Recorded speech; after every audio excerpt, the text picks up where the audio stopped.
মাথাভাঙ্গা 1 ব্লকের শিকারপুর গ্রাম পঞ্চায়েতের সাতগ্রাম মানাবাড়ি এলাকায় বিএসএফ এর নজরদারি এড়িয়ে সীমান্তে কাঁটাতার পেরিয়ে ভারতে অনুপ্রবেশ করার চেষ্টা করে একজন বাংলাদেশি যুবক। পুলিশ সূত্রে জানা যায় ওই বাংলাদেশি যুবকের নাম মোহাম্মদ রিয়াদ, বাড়ি লালমনিরহাটের পাটগ্রাম থানার জগৎবের এলাকায়।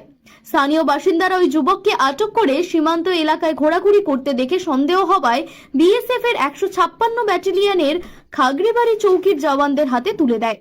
পরে সোমবার রাতে মাথাভাঙ্গা থানার পুলিশের হাতে ওই বাংলাদেশি যুবককে তুলে দেওয়া হয়। কিভাবে কাঁটাতার পেরিয়ে ভারতে প্রবেশ করেছে এবং কি উদ্দেশ্য নিয়ে এসেছে তা খতিয়ে দেখছে মাথাভাঙ্গা থানার পুলিশ।